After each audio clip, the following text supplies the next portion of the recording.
Chapter 3 Band Practice. I do not play the tuba plays me. My tuba is actually not a tuba because it has never produced a musical sound. It is actually a giant frog pretending to be a tuba.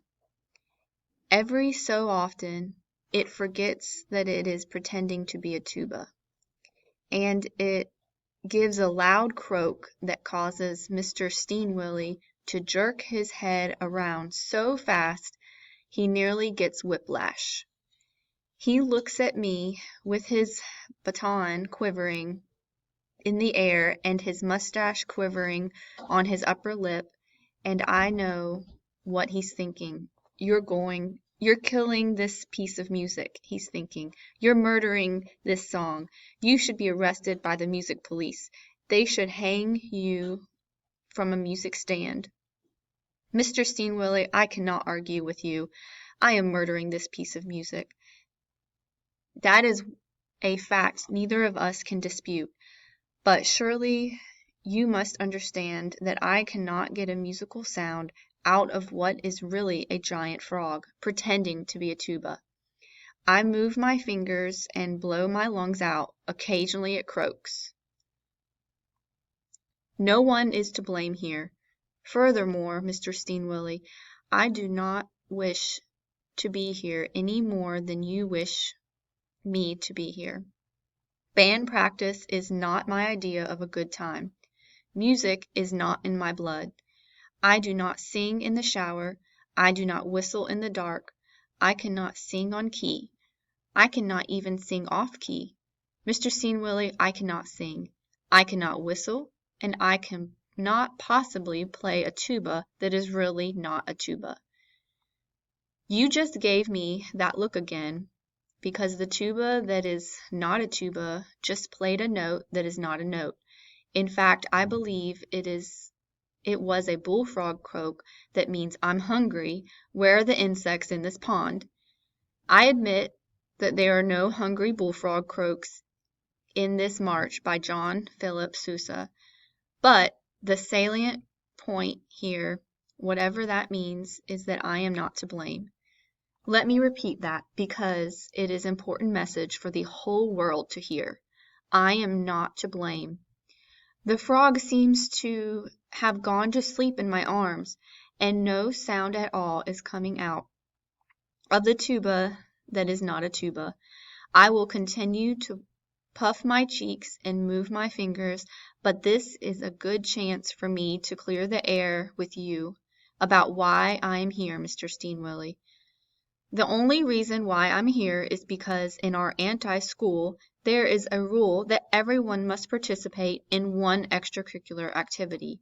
Now, I couldn't play football or any other sport because I'm too strong and fast and well coordinated, and I would embarrass all the other athletes and impress too many girls. And then everyone would hate me for being such a success.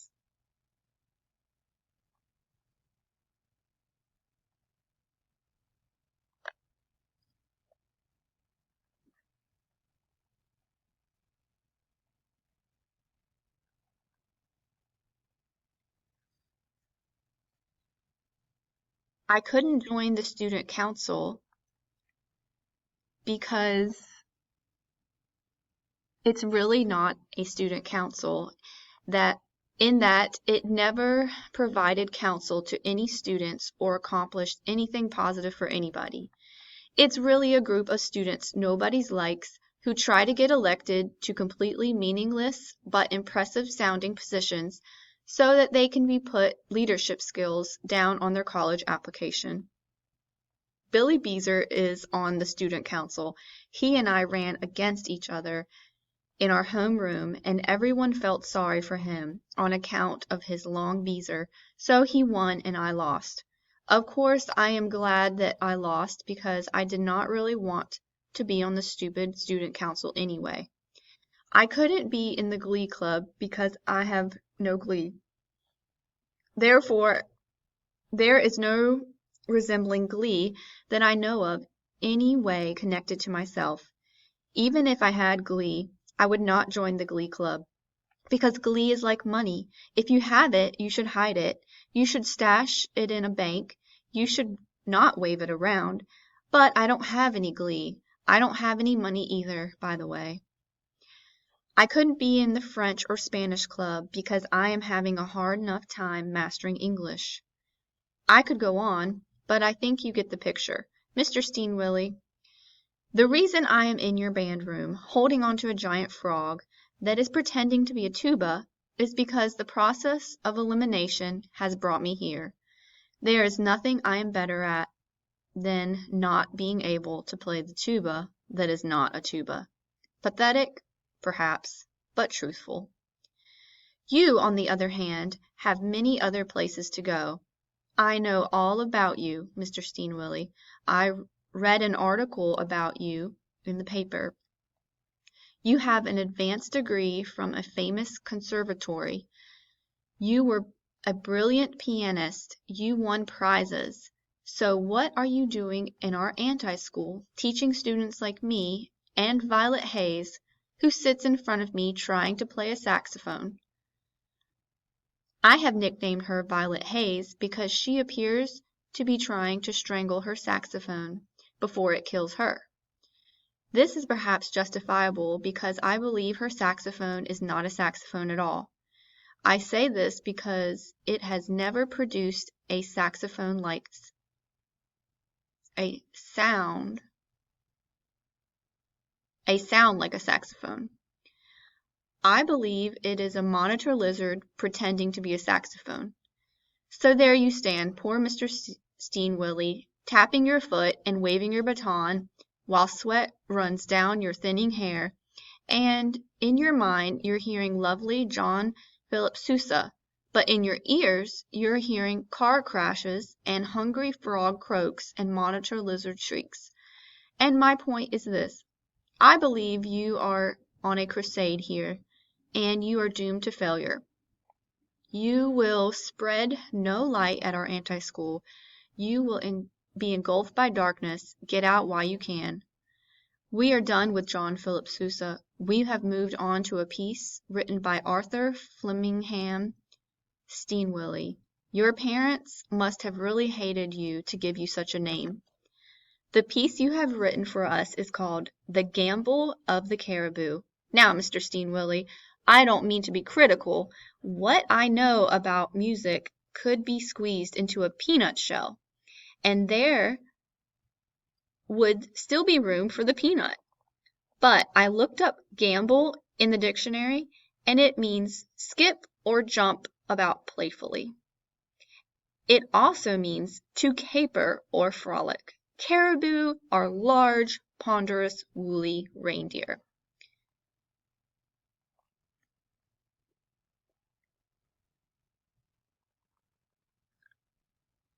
They do not gamble. They do not caper. They do not frolic. And they certainly do not skip. It would be an interesting sight to see a herd of caribou skipping down the tundra, but, Mr. Steenwilly, it would never happen.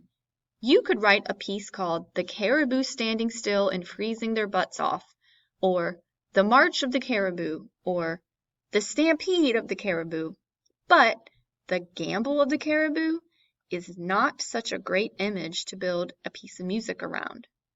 I hope I haven't offended you, Mr. Steenwilly, but I think you may have a problem in this area, because several months ago you gave us another one of your original compositions to play, and it was called The War Cry of the Ostrich.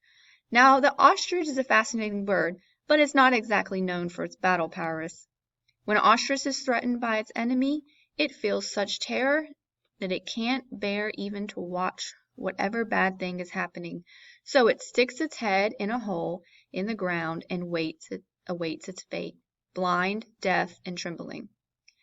Now I grant you, Mr. Steenwilly, it's possible that the ostrich is yelling down there in the hole, but I think it's far more likely that it's bellowing its bird lungs out in terror than uttering a battle cry. If you had called your piece The Panic Attack of the Ostrich, I would have no problem. or the last hysterical screech of the ostrich. Now you're waving your arms and for the final crescendo of the gamble of the caribou. The caribou must be gambling pretty intensely in your mind. But in the real world of the band room, it sounds like a disaster movie. In front of me, Violet Hayes has her saxophone that is really a monitor lizard are trying to get at each other's throats. Behind me, Andy Pierce is banging on the drums that are not drums. They sound like a car crash. I can hear fenders collide and iron rip. Meanwhile, the frog in my arms has awakened. He lets loose with a sound that never appeared in the Western musical canon.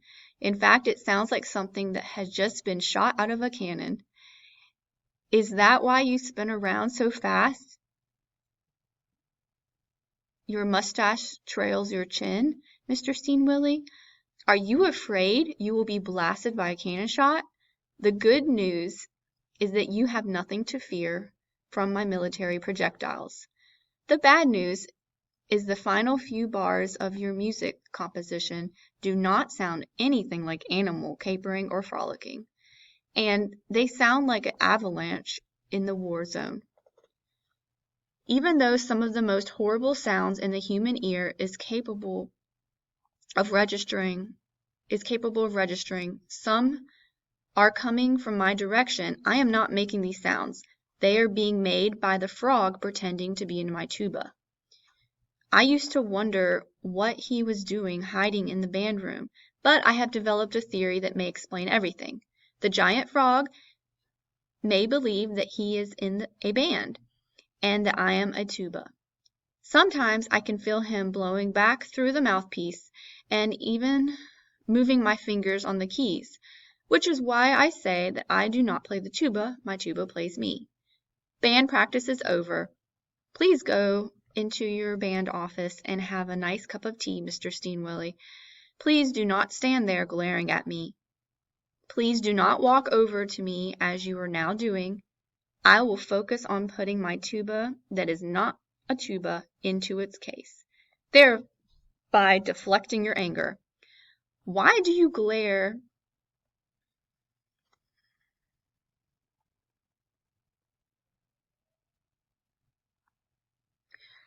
at Violet Hayes, who has just barely survived another encounter with her saxophone? You have stopped in front of me. John, I would like to speak with you in my office. Yes, I would like to speak with you too, Mr. Steenwilly, but I have chemistry next period, and it's on the other side of the school, so I let everyone go 5 minutes early. There's plenty of time. Let's talk now in my office. End of chapter 3.